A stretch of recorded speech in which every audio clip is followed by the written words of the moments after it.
Olá, meu amigo, olá, minha amiga, como é que vocês estão? Bem-vindos a mais um episódio onde estudamos palavra a palavra a obra fundamental, a Gênese, os milagres e as predições segundo o Espiritismo, para se contrapor àquela Gênese daquele livro que considerado sagrado por muitas religiões, mas que a gente considera um livro histórico que traz aí preciosas informações sobre como a raça humana, né, viveu e o que acreditavam, até moralmente e tudo mais.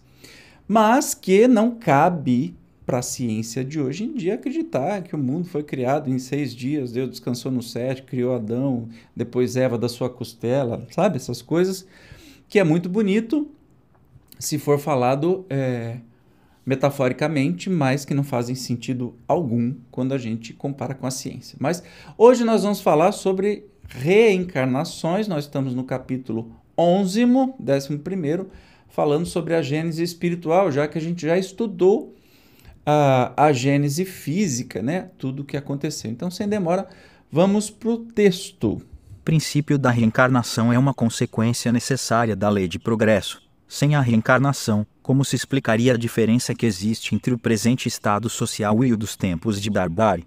Se as almas são criadas ao mesmo tempo que os corpos, as que nascem hoje são tão novas, tão primitivas, quanto as que viviam há 1000 anos, acrescentemos que nenhuma conexão haveria entre elas, nenhuma relação necessária. Seriam de todo estranhas umas às outras. Por que, então, as de hoje haviam de ser melhor dotadas por Deus do que as precederam? Porque têm aquelas melhor compreensão, porque possuem instintos mais apurados, costumes mais brandos, porque têm a intuição de certas coisas, sem as haverem aprendido. Duvidamos de que alguém saia desses dilemas, a menos admita que Deus cria almas de diversas qualidades, de acordo com os tempos e lugares, proposição inconciliável com a ideia de uma justiça soberana. Admiti, ao contrário, que as almas de agora já viveram em tempos distantes, que possivelmente foram bárbaras como os séculos em que estiveram no mundo, mas que progrediram, que para cada nova existência trazem o que adquiriram nas existências precedentes, que, por conseguinte, as dos tempos civilizados não são almas criadas mais perfeitas, porém que se aperfeiçoaram por si mesmas com o tempo. E tereis a única explicação plausível da causa do progresso social. Sabe por que o Espiritismo é chamado de fé raciocinada? É porque, assim, a gente vai para o Kardec como aluno de Pestalozzi, um baita de um cientista, participava de tudo quanto é sociedade científica da época. Ele usava o método científico da dedução lógica das coisas. Então, assim, se a gente entender que Deus cria almas, espíritos, em diversos graus, como naquela história de criar anjos. Ué, mas por que cria anjo que é perfeito e aí cria o ser humano ao mesmo tempo? Então os anjos são privilegiados. Mas como é que um ser privilegiado como um anjo resolve se revoltar contra Deus e vira o demônio? Sabe? É muita conversa fiada, que não faz sentido nenhum, não é lógico isso. Pode ter servido em alguma época da humanidade, mas não hoje. Como a gente vê essas igrejas abarrotadas de gente proferindo besteira só para controlar e pegar o dinheiro das pessoas. Né? Deus jamais criaria seres diferentes no sentido de, olha, eu vou criar um ser humano que vai errar pra caramba e que vai ser condenado o tempo todo, e vou criar um anjo que estará do meu lado o tempo. Não faz sentido, né? Então não pense em Deus como aquele velhinho bipolar que às vezes está muito feliz, cria um monte de coisa, às vezes está muito ruim, inunda todo mundo, afoga todo mundo, mata todo mundo, tá? Esse Deus é o que entendiam por Deus na época que foi escrito aquele livro de um povo, o povo hebreu, né? Como eles entendiam Deus, e tá tudo certo para a época. Para hoje é que não dá para pegar aquelas palavras e dizer que é isso. Entende o absurdo da gente acreditar no pé da letra da Bíblia, né, católica, evangélica, enfim, que uma derivou da outra e tudo mais. Então, não faz sentido a gente acreditar em outra coisa a não ser que Deus cria sempre os espíritos zerados, né? Sem conhecimento e sem privilégio, e todos iguais. Só que ele está criando constantemente. Ele não criou lá atrás, eu, você e outro, e parou a criação. Hoje, nesse instante, opa, um espírito foi criado. Opa, mais um foi criado. Opa, mais outro foi criado. E já vai reencarnar. Onde? No corpo de uma ameba? Não sei, talvez. No corpo de um animal? Não sei, talvez. Ele vai seguir a sua caminhada e daqui a, sei lá, 5.000 anos, 10.000 anos, ele estará onde nós estamos hoje. Então, nós somos irmãos mais velhos de todos os animais do planeta, o que nos traz uma responsabilidade danada de cuidar deles e não de comê-los. Você come seu irmão mais velho, sua irmã caçula? Você serve no jantar? Não, né? Mas a gente faz isso com os nossos irmãos mais novos, os animais. Um dia a gente vai ter que parar com esse canibalismo idiota que a gente tem até hoje. Mas enfim, é um desafio pessoal para mim e para você, a gente precisa pensar muito nisso. Todas essas explicações sobre a criação, vocês vão ver que há no Livro dos Espíritos, então isso daqui é só um complemento e um resumão sobre estes ensinamentos. Pensam alguns que as diferentes existências da alma se efetuam, passando elas de mundo em mundo e não num mesmo orbe, onde cada espírito viria uma única vez. Seria admissível essa doutrina se todos os habitantes da Terra estivessem no mesmo nível intelectual e moral. Eles então só poderiam progredir indo de um mundo ao outro e nenhuma utilidade lhes adviria da encarnação na Terra. Desde que aí se notam a inteligência e a moralidade em todos os graus, desde a selvageria que beira o animal até a mais adiantada civilização, é evidente que este mundo constitui um vasto campo de progresso e para todas as pessoas, né, todos os níveis. Porque haveria o selvagem de ir procurar a alhures o grau de progresso logo acima do em que ele está, quando esse grau se lhe achar ao lado e assim sucessivamente.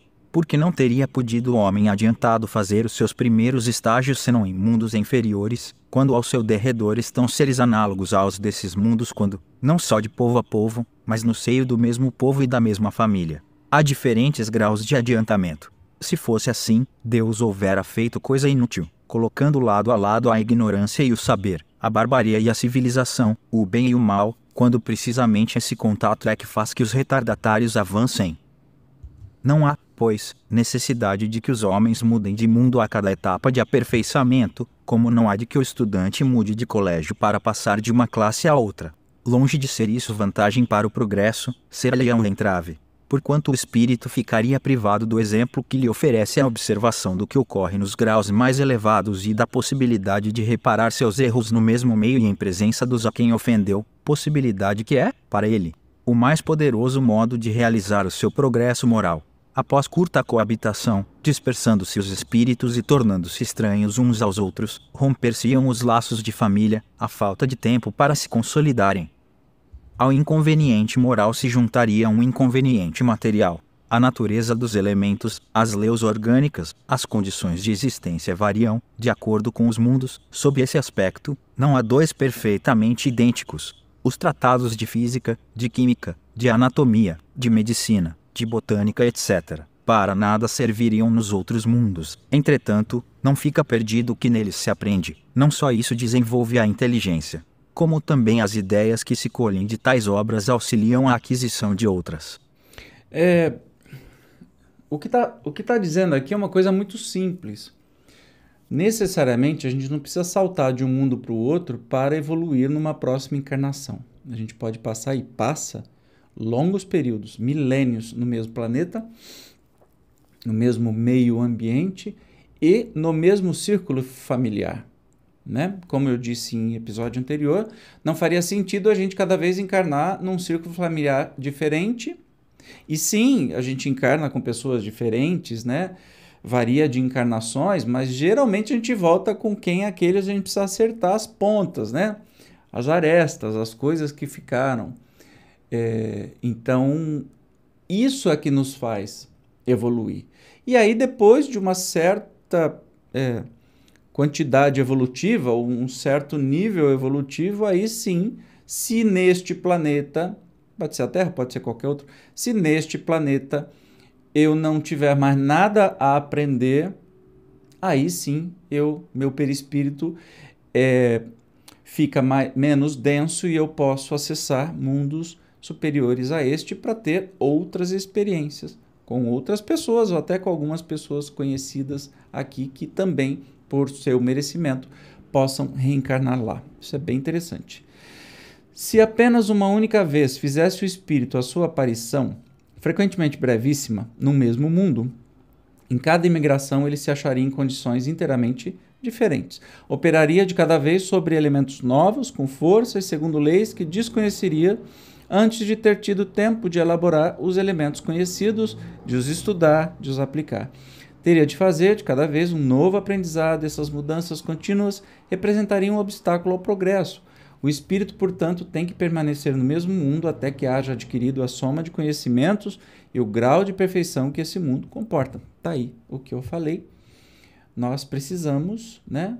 É como se o exemplo foi dele, não foi meu dessa vez, foi de Kardec, de que cada vez que eu passo de ano eu tenho que trocar de escola.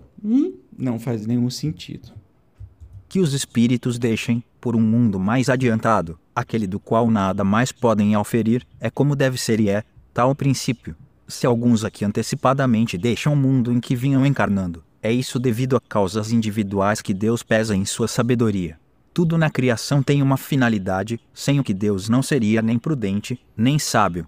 Ora, se a Terra se destinasse a ser uma única etapa do progresso para cada indivíduo, que utilidade haveria, para os espíritos das crianças que morrem em tenra idade, vir passar aí alguns anos, alguns meses, algumas horas, durante os quais nada podem aurir dele?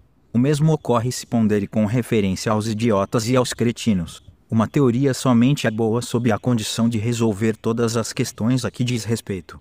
A questão das mortes prematuras ha sido uma pedra de tropeço para todas as doutrinas, exceto para a doutrina espírita, que a resolveu de maneira racional e completa.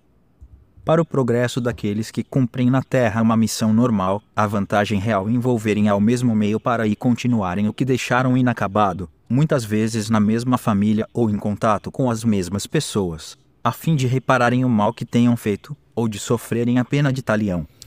Portanto, natural que haja a reencarnação durante muitas vidas no mesmo planeta, com a mesma família, com as mesmas pessoas que você teimosamente errou até que você conserte os problemas. Sabe qual é como é que é? O inverso do amor é a indiferença, não é o ódio. O ódio é uma espécie de amor que te gruda naquela pessoa. Portanto, se você morre com ódio de alguém ou alguém está com ódio de você, você está comprando um passaporte de voltar na mesma família, voltar nos mesmos desafios. Já se você ama e sem ódio, você ganha o passaporte de novas experiências. Pode voltar com as mesmas pessoas? Pode, talvez mais por necessidade delas do que sua, mas você ganha o passaporte de ter novas experiências, conhecer novas pessoas, e ter novas chances de aprendizado neste planeta ou em outro planeta. Beleza? Hoje nós terminamos. No próximo episódio vamos falar sobre emigrações e imigrações dos espíritos. Pois é, o trânsito é muito grande entre os planetas. Eu te espero como sempre. Obrigado pela sua presença. Até lá. Tchau.